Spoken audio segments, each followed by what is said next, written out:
Hello mga students, hello class. So pag-usapan po natin sa ngayon ang account factory labor.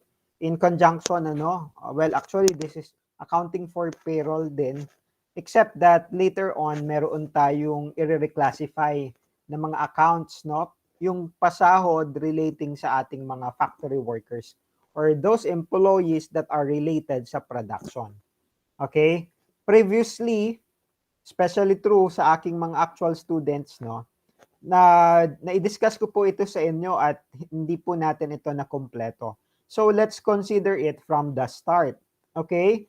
I have shared with you yung ating premium rates, sample premium rates, your withholding tax table, and then your Philhealth and PAGIBIG, and then your SSS contribution table.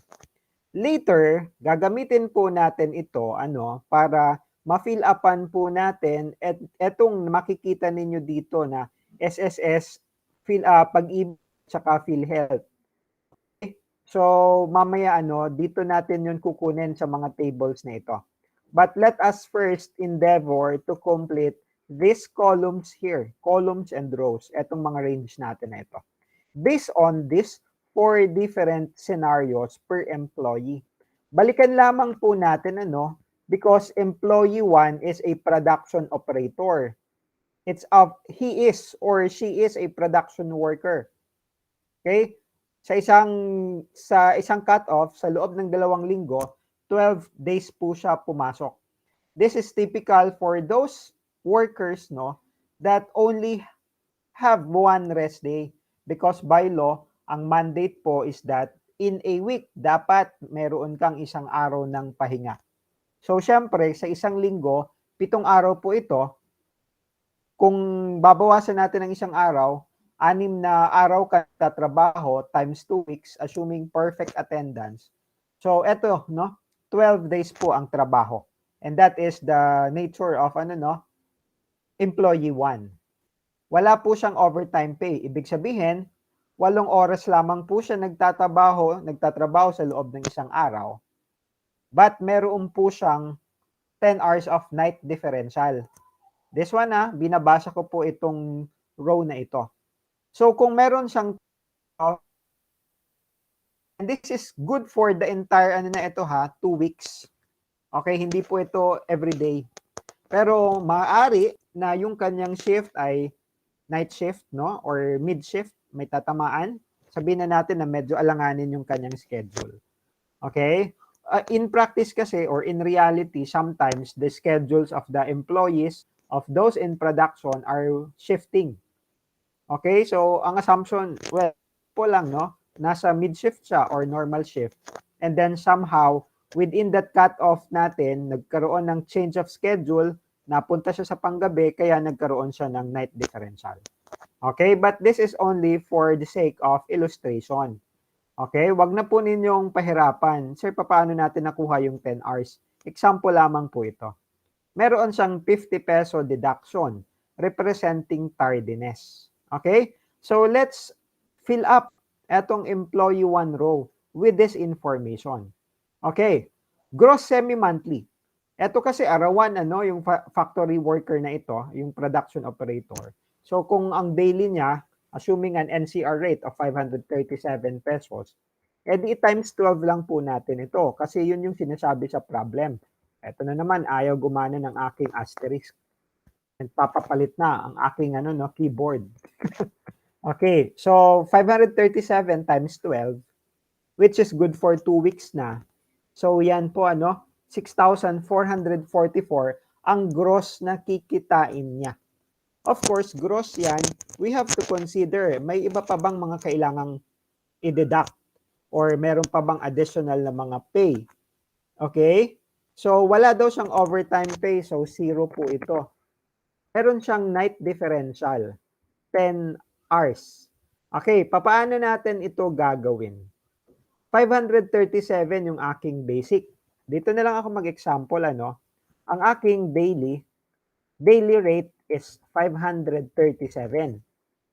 Kunin natin yung hourly rate, Divide natin ito sa 8 hours kasi of course, sa isang araw, ang kailangang by law, you are required to work 8 hours. Sabi ko nga, hindi kasama yung sabi yung isang oras na lunch, no? That is why usually ang work natin ay 9 hours kasi meron tayong isang oras na lunch break. So ito yung ating daily hourly rate, no? 537 divided by 67 divided by 8 hours, we will get 67.13 per hour. Okay? Now, ang premium natin for a night differential by law 10%. Now, this is your night differential premium. Okay? Kasi 'di ba? 110%. Yan yung ating premium for a night differential. Dahil meron na ako ditong hourly. Okay? I just want to determine magkano yung increase sa aking per hour. Ito yon, 10%. And computing for the 10%, that is 67 is 10% markup, no, or premium for every hour of night differential. Okay? Every hour of work sa gabi. Please remember ha, ulitin ko lang. When do we consider a night differential? If you are working from 10 p.m. hanggang anong oras? 6 a.m. Basta meron kang taan sa work schedule mo na nandoon sa oras yon. So meron kang 10% premium, which is the mandate by law. Pero yung mga companies, meron po silang discretion para i-increase yan. O kaya nga medyo malaki yung kitaan sa mga BPO, no? Sa mga call center industry. Kasi panggabi sila, meron silang night premium, yung night differential. Unlike kapag regular na sa pang-umaga ka na 537 ka lang, 100%. Eh dito, 110% ka. Okay, now, bakit kailangan kong kunin yung 10% only? Kasi yung 100% incorporated na po yan dito. Okay, I just want to know what is the 10%. Kasi ito yung aking nasa night differential pay. So if I have 6.71 per hour na 10% premium, edi multiply ko ito ng times 10. Okay? I will get 67 pesos and 13 cents. O parang, sir, parang ito lang din yun ah. O parang ganun ano, but here, because no, 10 hours no, nagkataon na parehas lang. Okay, but ito 10%, ito naman ay 10 hours. At syempre, kung ibang oras yan, ibang night differential hours yung pinag-uusapan natin, hindi yan magpaparehas. O nagkataon. So in a 10 hours, no? 10 hours of ND premium, no? Ito yung maipapatong. So plus, ito yung markup sa iyong 537 a day. Okay? So dito po, ang ilalagay natin ay itong 67.13. Oh, saan na ano no, nasusundan ninyo? If you have any questions, comment lamang po kayo para masagot natin yan. Okay? Oh, wala siyang legal holiday. Wala namang nabanggit dito. Okay? I am referring to this ha. So, walang legal holiday, walang special holiday. Lagyan ko lang po ito ng 0. Now, how about tardiness? Meron sa dito ang 50 peso deduction. So, ilagay ko dito minus 50. Because tardiness is a deduction. Ano ba yung tardiness? Late kang pumasok. Usually, yung ibang mga companies, meron yang grace period na tinatawag. Kunwari, alas 9 yung start ng pasok mo hanggang alas 6. Okay? You are allowed hanggang 9:15. So, 15 minutes na, example lang ha, 15 minutes na grace period. Na pag dumating ka ng 9:10, hindi ka pa, wala pang bawas yan sa sahod mo. Hindi pa yan mako-consider as tardy. Pero kung dumating ka ng 9:30, ayan, meron ka ng tardiness dyan. Assuming dito sa ating example, somehow, na late po itong si employee at ito yung corresponding deduction sa kanya, edi 50 peso minus. Okay? Meal allowance, wala. So, total po natin ito for us to get the earnings of employee 1. Pagsama-samahin lamang po natin mula dito sa gross semi-monthly hanggang dito. Okay? Sa meal allowance. Although, of course, wala pong info sa iba. Okay? O now, Dito muna tayo sa employee 2. Mamaya na natin ito i-continue para isahang tingin po tayo sa mga tables mamaya. Dito muna tayo kay employee 2. Ano bang information kay employee 2? Production worker din siya. Minimum wage din mo. So ito ay given sa ating problem. Nagtrabaho siya ng 10 days. Okay. So 10 days, no? Sabihin na natin na nagkasakit siya. Okay? So hindi siya nakapasok ng 6 days. So somehow, instead na yung 12 days ka, nagkasakit ka ng 2 araw, so 10 days lang ang pinasok mo. Therefore, eto, computan lang natin ng 10 days. 537. Kasi if you are daily paid, you are paid by the hour, paid by the day that you, came to work. So, ayan, no? Ang computation natin ay based doon sa ating daily basic. And then, kung sakali man na half day ka or nag-leave ka or may late ka ng ilang oras, dito na lang natin yan i-apply sa tardiness. Kaya dito, naka-gross po tayo, based on the daily rate natin. Now, eto, no? Anong sabi kay employee 2? Pumasok po siya, nag-overtime siya 5 oras. Okay? So, overtime. Tanggalin ko muna ito, ha? Or tanggalin ko na ito. This is your hourly rate.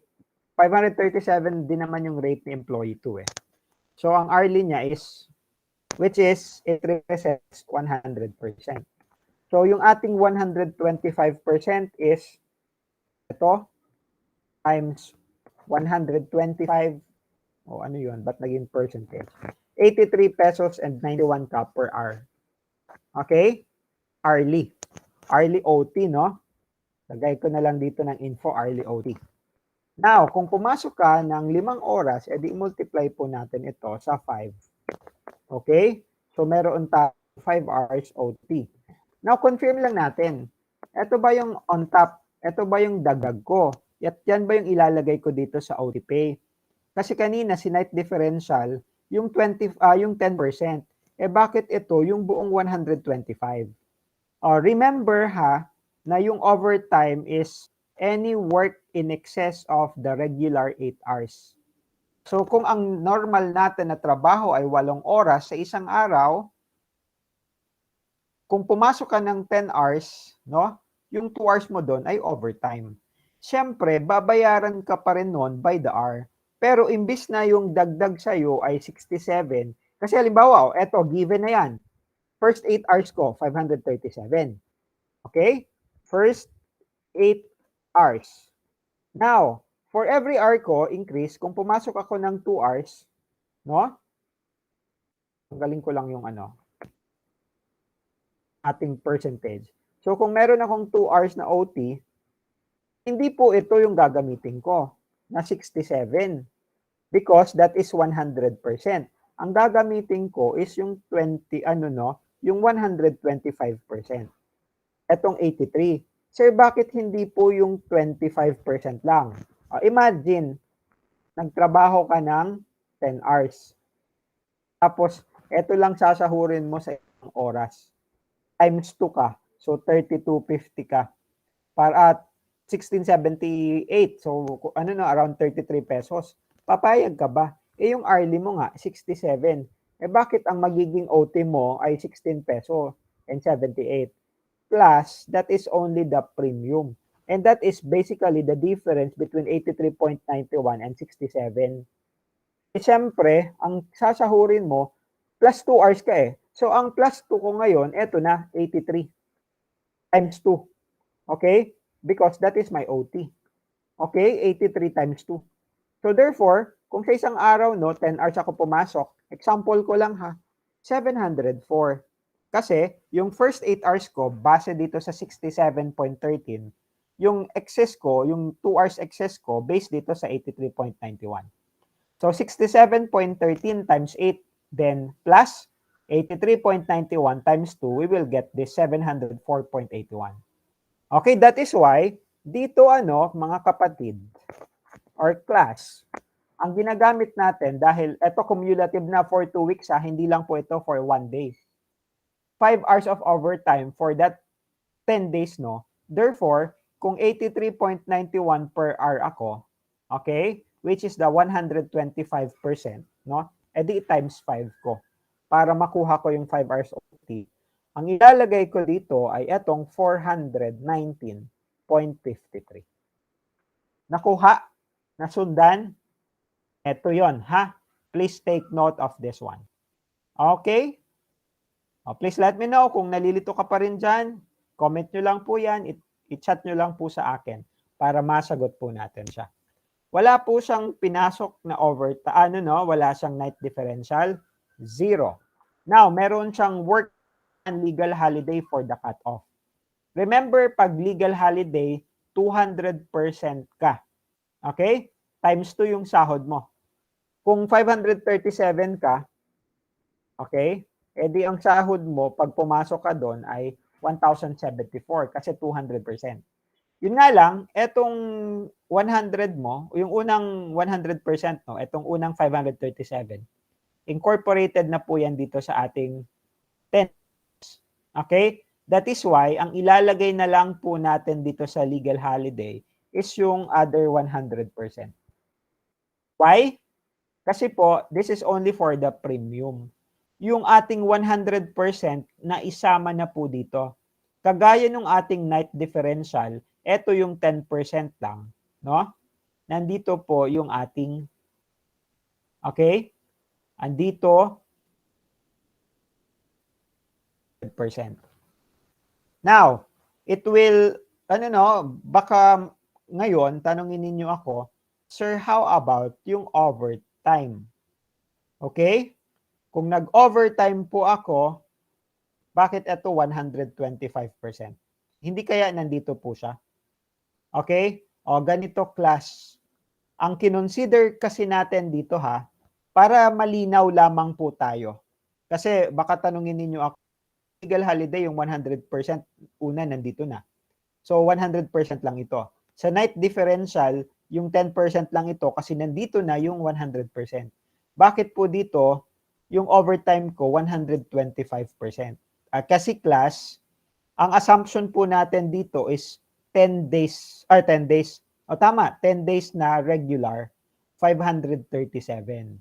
So dahil ito ay regular lang, representing the regular hours, dito ko na ilalagay yung aking 5 hours of overtime. Pero hindi lamang po yung 25, kung hindi, kasama na rin po yung plus 100. Okay, yung 100%. Therefore, it becomes the 125. Okay, sana po ay malinaw po ito, But still, if you have any questions, please let me know. Okay?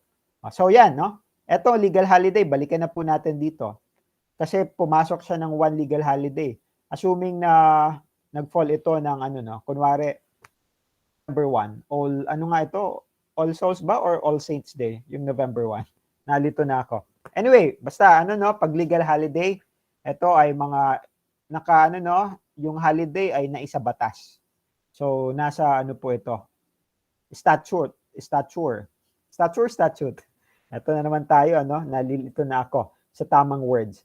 O special holiday, wala tayong tardiness. Na wala tayong meal allowance. O di i-add lang din natin ito. Capture ko na lang itong formula para parehas lang din naman. Let me check. Okay. Gross semi-monthly ko for the 10 days plus yung overtime ko plus the legal holiday. 6,326 yung aking earnings. Tinag ko na lang po ito na earnings, no? So parang ito yung gross ko before any deductions. Okay? Ito yung pinaka-gross based on my daily rate, no? Plus other considerations. Okay? Ayan. So that is my earnings. Now, let's go to employee number 3. Si employee number 3 is a supervisor, no? Factory supervisor. Okay? Excuse me. Factory supervisor siya. Works 6 days a week. Okay? Nagtatrabaho siya ng 3 hours overtime within the payroll cut-off. At yung payroll cut-off natin, kung sa isang buwan, 2 beses silang sumasahod, so meron silang 2 payroll cut-off. Now, kunwari, ang common natin is kinsenas katapusan nagpapasahod. So, hindi dito siya applicable sa daily basic kasi monthly ang bayad sa kanya. magkano yung dito na ilalagay natin sa gross semi-monthly? I-divide natin ito. Uy, ano yun? I-divide natin ito class by 2. Okay? Ay, hala. Ayaw. Sira na yung aking keyboard. Hindi na nagta-type yung mga numbers at saka yung ibang special characters. So, kung monthly ko ay 20,000, dalawang beses ako sumasahod, syempre, 10K, 10K. Hindi pwedeng 20K, 20K. Kasi ang monthly ko ay 20, so hatiin ko sa dalawa. So, kung 20-20 ako, ibig sabihin, 40 yung aking. Nagtrabaho ba siya ng overtime? Meron daw siyang 3 hours of OT within the payroll cutoff. Now, let's talk about the monthly rate. Okay? Lagay ko dito yung 20,000. This is the monthly rate. Okay? Explain ko lang po ito ulit for the reference ng mga hindi pa nakakaintindi dito. 6 na araw siya nagtatrabaho sa isang linggo. Okay, so that is the mandate by the law. You have 1 rest day. Now, if you have on an average 30 days in a month, ano? At meron tayong 4 na linggo sa isang buwan, kung meron kang isang araw na rest day sa isang linggo, ibig sabihin, 4 na rest days ka in a month. Nasusundan? So, because we want to get what is the number of working days? What is the number of working days for employee 3? So, 26 yung kanyang working days in a month, no? Kasi, meron siyang 4 na rest day sa isang buwan. Assuming ito yung Sunday, Monday to Saturday, meron siyang pasok. So, kunin natin itong 26 na working days. Anong gagawin ko dito sa working days? We want to get what is the daily and the hourly rate. Kasi overtime, it will base on the hour. Kasi ito monthly. So how do we compute for the for the hourly rate? I-break down natin yung 20,000. Dahil 6 days siya nagtatrabaho sa isang linggo. So meron siyang 26 working days in a month. I-divide po natin ito para makuha natin yung ating daily rate. Okay? So, si employee, kung 537 siya, si factory supervisor, 769 siya per hour. Per hour per day. Edi i-compute na natin, divide natin ito by 8. Ito na yung kanyang hourly rate. 96.15. And this is your 100%. Okay? Now, i-compute na natin yung 125%. Okay? Dahil ito na yung aking OT pay. OT pay ko per hour, 125%. So, 96 ako per hour, no? Kung ako sa employee 3, ang 125% ko is 120.19. At dahil doon sa cut-off na yon, within the payroll cut-off, no, sa isang kinsenas, 3 oras ako nag-OT, this is good for 1 hour OT ha. O di yung 3 hours OT ko is 120.19 times 3 hours. Okay? So this is my 3 hours of overtime. Ito yung ilalagay ko na dito. 360.58. Nasusundan? Okay? So ulitin ko lang ha. From the monthly rate, kumbaga, i-dissect natin ito. Palakalang dissect. I-divide natin ito by the number of working days. So, ang daily 9.23. Divide natin by 8 para makuha natin yung hourly rate. So, 96 times 125% kasi that is the OT per hour times 3. Kasi that is yung kanyang 3 hours of OT work sa isang payroll cutoff. Therefore, ito yung nilagay natin. Wala po tayong OT pay, night differential. Walang legal holiday, walang special holiday. Wala siyang meal allowance. Naglagay lang po ako example dito, no? Ano tong letter T dito, sir? Ibig sabihin, taxable itong meal allowance. But the discussion about taxability or not is a separate subject, no, on income taxation. All right? So, eto no, kunin ko lang yung formula nito. Summarize ko lang from 10,000 hanggang dito sa meal allowance. Ang sasahurin niya, gross earnings niya sa 2 linggo ay 10,510. Okay? Ito magandang topic ito no kasi makaka-relate kayo lalo na kung kayo ay mga working student. Okay? So that's the story about employee 3. Now, let's go to the sales manager, si employee 4. Works 5 days a week, 2 hours of OT. Yun lang yung info. Kunin natin yung ano niya no, every 2 weeks na sahod. Sarap naman. 25,000. Meron daw siyang 2 hours of OT. Okay, so anong gagawin natin? Kukunin natin ito. Doon sa mga naituro ko na ito, class, overtime is not, yung mga managers, they are not entitled for overtime pay because nakalagay po ito sa labor code that they are not subject to overtime pay. No? Malaki na daw yung sahod kasi nila. But, kidding aside, hindi po sila entitled sa overtime. So, thank you po pag nag-OT sila. Okay? So, kahit may nakalagay dito na 2 hours of OT, imagine, gawan po ninyo ito, 50,000. Tapos, ito, times 2. Kasi 2 hours of OT. Siyempre, ang isasagot ninyo sa akin, Sir, ang sagot po dyan, ang ilalagay ko dito sa OT pay ay 600.96. Kasi 50,000. And ito pala, gawin ko itong 22. Kasi, ito, ikwento ko na lang muna. Ito kasi si employee for 5 days a week.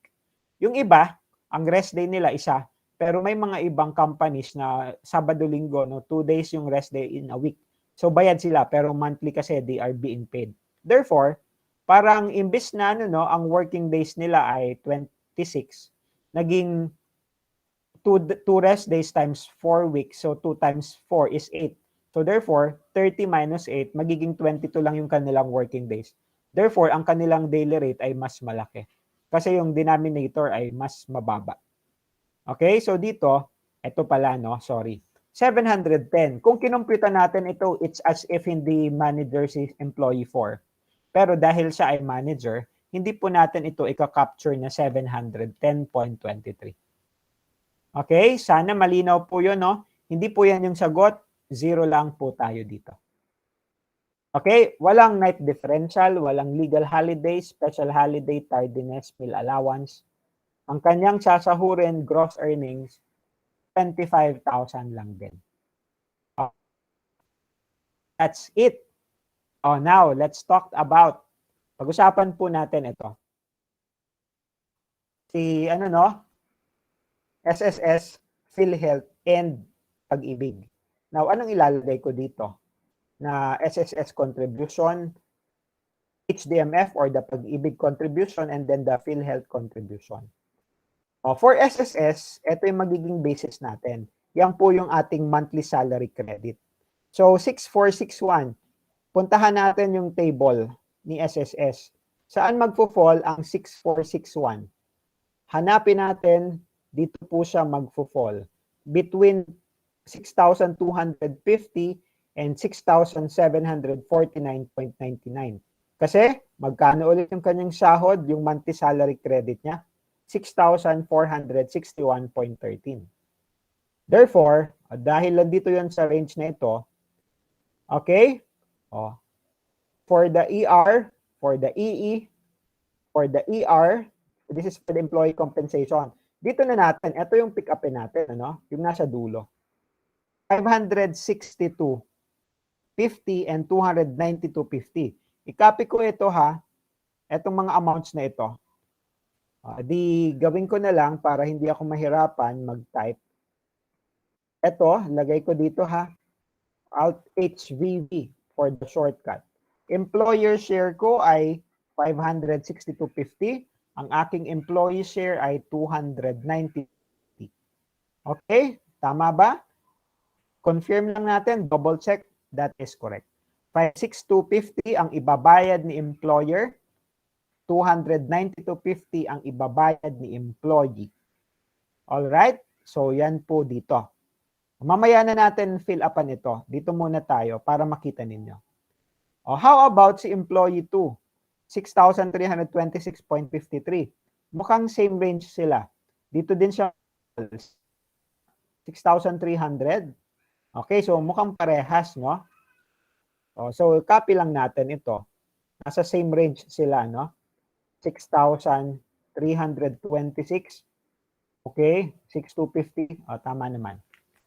How about si employee 3? 10,510.58. Please take note of the earnings, ha? 10,510.58, 10,510. Okay, so dito, between 10,250 and 10,749.99. Let me copy this one, no? Copy ko to. Control-C and Alt-H-VV. Shortcut lang siya, Alt-H-VV. Para, kasi naka-formula siya dito sa SSS table eh. Pag kinapi ko ito, kasi naka-formula. Kaya, paste as ano na lang siya. Ano nga ito? Values ba? I'm not sure. But yun, instead na yung formula yung makakopy, yung amount lang mismo. So that's it. Now, for employee number 4, nasa 25, mukhang nasa bottom siya. Andito siya sa baba. 25,000 and above. Over 24,750. So, ang babayaran, eto. Nandito tayo sa pinaka-bottom, no? This amounts here. Check lang natin, EREE. Alright, that is correct, ha? Kung medyo nalilito kayo at hindi ninyo masundan itong ating, palipat-lipat ng tabs, check nyo po yung SSS contribution table. Download po kayo from the website. No? Pag sinearch nyo po yan sa, sa web, kay Google, no? Provided na yung 2021, no? Ang inyong pipick upin. Nagparamdam tuloy sa akin si Google Assistant. Akala niyo tinatawag ko siya. Alright. But here, anong ipipick up natin, class? Will it be the ER or will it be the EE? Ito kasi ay kaltas sa sahod ng mga empleyado. Therefore, yung EE, because this is the employee share. Yung ER, sagot po ito from the wallet, from the purse mula sa bank account ng employer. So, ito lamang po yung ating this one. Ito po yung ilalagay natin. Therefore, it represents the employee share. Employee share din ito. Employee share din. Okay? So, that's it, class, no? Dito naman tayo sa Philhealth. Ano bang sabi sa Philhealth? Ano ang basis natin? For the Philhealth, etong monthly basic salary, ito yon. Dito, hindi po etong earnings ang kukunin natin, kung hindi ito. That is basically your, basic monthly pay. So, 6,444 tayo. Papaano? Philhealth tayo, ha? So, 6,444. Gamitin natin is yung 3.5%. Okay? 3.5% naman tayo kasi dito palagi. Pero meron lang tayong floor, meron lang tayong ceiling. Therefore, tignan po ninyo ito maigi, ha? For 6,444 times, ayun na naman yung ating asterisk. Ayan, sandali. Times 3.5%. Okay? That is 225.54. Pero, yung 3.5% kasi, paghahatian po yan. Eto, kung magkano man yung premium na na-compute natin, like, let's say in this case, magkano yung na-compute natin? This is 225.54. Class, the question is, eto ba yung gagamitin natin? Etong 225 or not? Kasi tandaan po ninyo, pag below 10,000, ang minimum natin, andito tayo sa bracket na ito. At yung minimum natin is 350 pesos dapat. At paghahati, 175. So eto, wrong. It should be 350.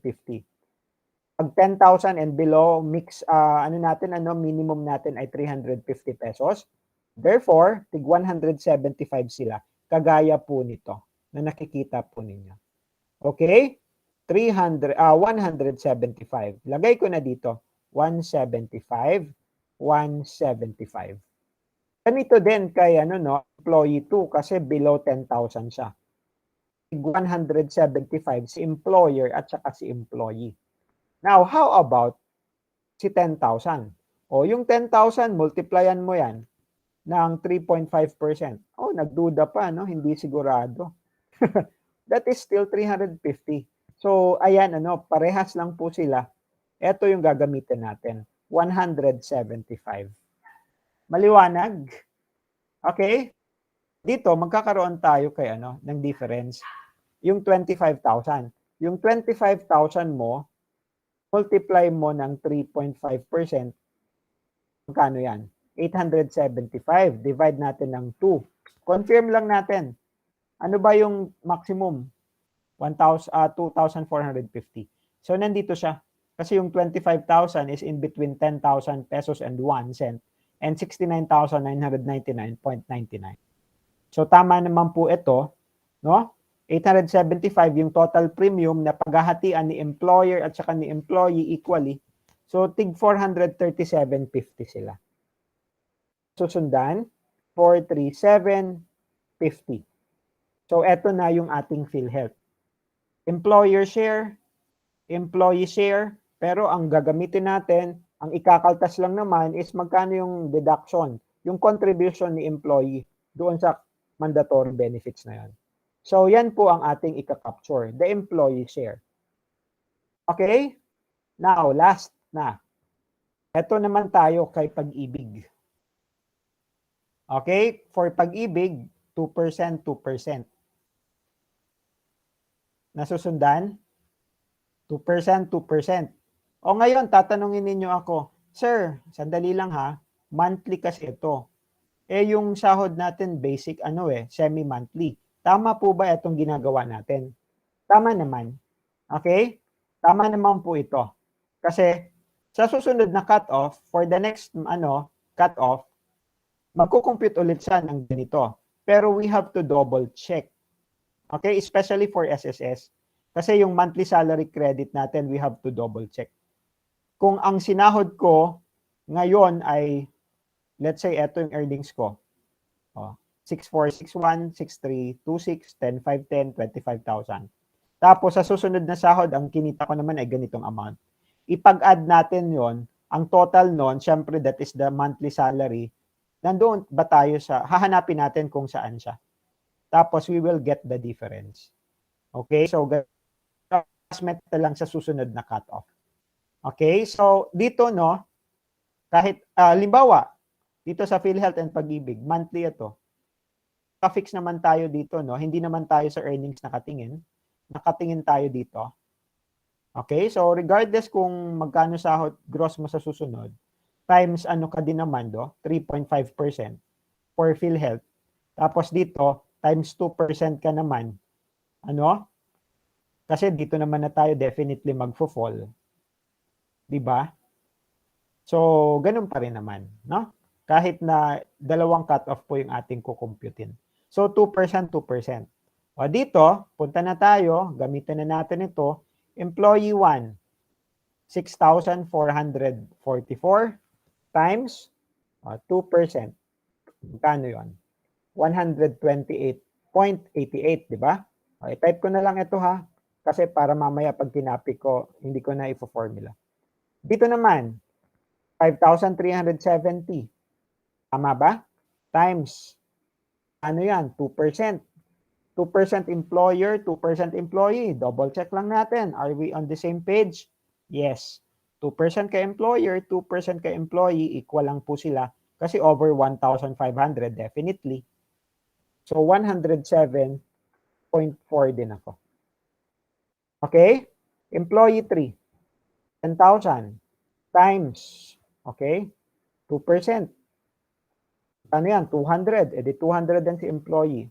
And lastly, yung 25,000 ni employee 4 times 2%. 500. Edi 500 pesos din yung ibabawas. Okay? So, ganyan naman po yung sa ating Pag-ibig. Kukunin natin yung employee share. And this is our entry here. Ayan. Of course, total deduction, ang pagsasama-samahin lamang po natin, okay, is, meron na total, sa total deduction, no? Total mandatory lamang po ito. Okay? Sandali.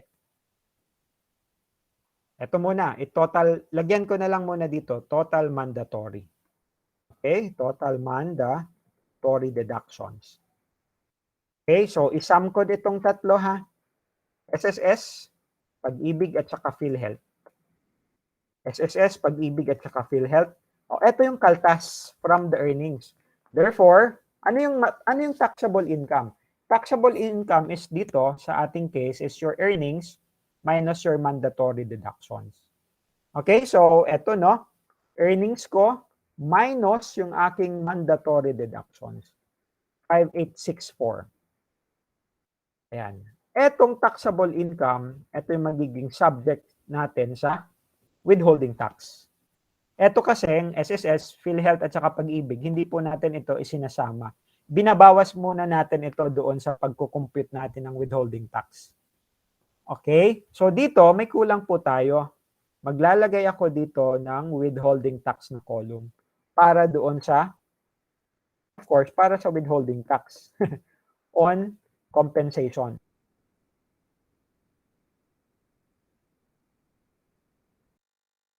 Ano? Etong ating tax dito. But of course, kasi class, yung una natin sa employee 1 and employee 2, minimum wage yan. So they are not entitled to tax. So exempt po sila from taxation. Hindi po sila bubuwisan. Therefore, yun na rin po yung kanilang take-home pay. Ang sasahurin po nila is ito. Okay? Pero pagdating dito, kay employee 3 and employee 4, hindi naman kasi sila minimum wage earners. Okay? So, we will have to compute for the withholding tax based on this tax table. Okay? Copy ko lang muna yung dalawang amounts na ito para isahan tayo ng compute dito. Lagay ko muna siya dito, no? Alt H, VV. 9,663 at saka 22,000 naman sa isa. Monthly, semi-monthly. Gamitin po natin itong semi-monthly. Okay? Eto, 9,663. Saan ito magfo-fall? Ano ba kasi tinutukoy nito? Pag 10,417 and below daw, 0, wala kang babayarang buwis. Maliwanag? Samantalang, pag sa susunod dito, pag lumagpas ang sahod mo sa isang cut-off, no, ng 10,417, yung excess doon, mumultiply natin ng 20%. So, eto, dahil nandito siya sa bracket 1, so wala po tayong babayarang withholding tax dito. Nag-fall siya doon sa ating bracket 1. So, ayan. So, ito yung kagandahan, wala pa po siyang buwis. So, yung withholding tax nito ay 0 pa rin. Okay? Sana nasusundan ninyo, Pero si 22,000 definitely meron. Hindi siya dito sa bracket 1. Nasa bracket 2 ba siya? Ang sahod niya, lagpas ba ng 10,417? Yes. Okay? Pero, tignan po ninyo, ang susunod na bracket, 16,667 yung minimum. Lagpas ba siya doon? The answer is yes. Okay? So, we'll check muna. Lumagpas ba siya sa susunod na bracket? Kasi ang minimum sa susunod na bracket ay 33,330. Ba siya doon? The answer is no. Therefore, dito siya sa bracket 3. Ang babawasan natin is etong 16,667. Okay? So, kunin muna natin yung excess, no? Kasi etong first 16,667, ang babayaran natin dyan ay 1,250. Ito yon, Under this bracket, pag ang sahod mo ay lumagpas ng 16,667, yung first 16,667 ay 1,250. And yung excess doon will be subject to 25%. Therefore, etong ating 6,270.50 mumultiply natin ito ng 25. Ito, ayaw na naman ang asterisk ko. 25%. O, pag-add po natin ito, ang babayaran na withholding tax class ni employee 4 ay 2,817.63. Lagay ko na siya dito. No? Okay? 2,817.63. Therefore, ayan.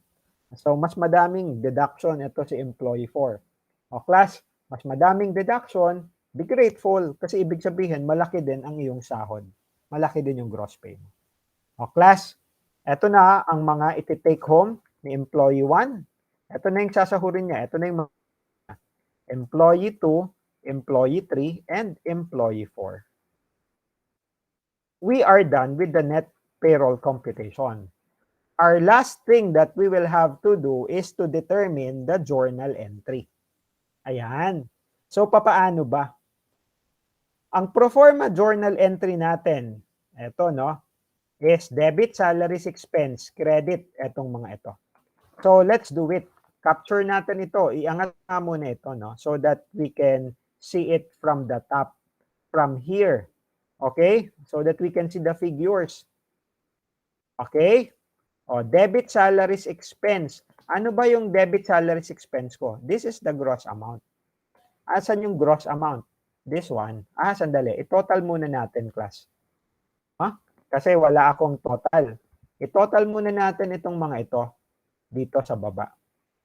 Okay? Isang hat. Okay? Because we are talking of the total here. Okay? O, lagay ko na po dito, ha. Ayan na yung ating mga total. So, these are the amounts in total, no? Yan na po yung, hindi na po yan per individual. At yun yung kailangan kong i-pick up dito, no? O, yung aking salaries expense ko, dito ko na kukunin sa aking pinakaano na mismo. Ito na aking earnings. Okay, tama ba? And then, SSS contribution payable. Ito yon. Ito naman yung aking, nung susunod, Philhealth, ito. And then, careful sa amounts, no? Baka mapag-swap natin. Yari tayo kay ano dyan. Baka mapinalize pa tayo ni SSS, ni Philhealth, or ni PAGIBIG kung napagbali-baliktad natin. Yung kay PAGIBIG is the HDMF, this one. Tapos, meron tayong withholding tax na 217 na for ano lang, no? Para kay employee 4. And, ito yung net pay mo. Okay? So, check lang natin. Ang total ba nitong 5 ay 48,298.24? The answer is the same. So, our total debit equals our... Okay? Maliwanag? So, that is your first journal entry. Now, let's talk about the second journal entry here. SSS contribution, expense, Philhealth, PAGIBIG to record the employer share. At yung employer share natin, nasaan? Dito ko naman ilagay yung journal entry. Kalat-kalat, ano? Para lang makita natin nasaan ba. Nasaan ito? I-total naman natin ito, mga kapatid. Employer share. Okay? Ito na lang yung i-total ko. Kasi itong employee share nandoon na sa taas. Therefore, yung ating expense is your SSS, ito. Yung ating contribution for the Philhealth ay ito. For the PAGIBIG ay ito. At yan din po, okay, yan din mismo yung ating payable. Expense and payable, yung mga amounts na yan. Okay? Sana klaro po ito, ha? Because ito yung babayaran. Yung ambag ni employer, it will be an expense on his or her side. Samantalang yung kinaltas, yung ibabawas sa employee, payable lang yan. Pinanghawakan niya muna. Okay, so that is the entry. Now, what is the next journal entry? Debit. Eto, no? Kunin ko na itong dalawa. Once na nag-remit na po tayo ng ating disbursement ng salaries. So, please bear with me, ha? Kasi naliligaw-ligaw yung ating mga journal. Nilalapit ko doon sa kung asan malapit yung amount. Pag nagpasahod na po tayo, etong debit natin na 41,399, etong naka-credit na salaries payable, i-debit na natin at babayaran na po ito. So, debit salaries payable, credit to cash, bayad na siya ngayon. Now, yung ating ano naman, SSS contribution payable, Philhealth at saka Pag-ibig, pag niremit na. Okay? O, para hindi kayo malito ha, lagyan ko ng guide.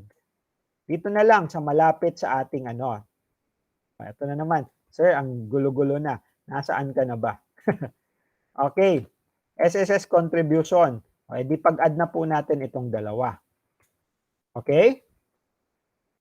Please bear with me ha, dahil nagkalat na yung ating mga amounts at yung ating mga journal entries.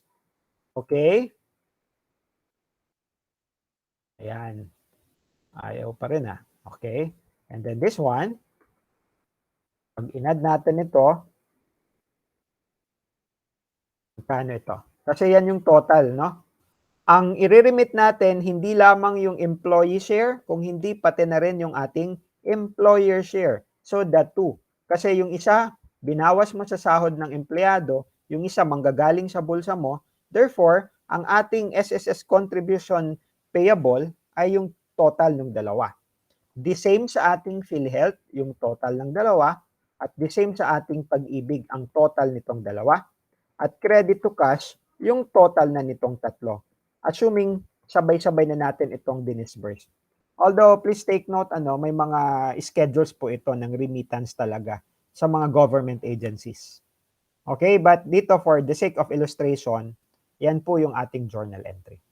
This is journal entry number 4. Lagyan ko dito ng label. Journal entry number 4. This is, asa na yung journal entry number 1 natin? Ito, no? Para sa mga naghahanap, sir, asa na siya? Journal entry number 1. Ang journal entry number 2 natin ay ito. JE number 2. Okay? Tapos, asan yung ating journal entry number 3?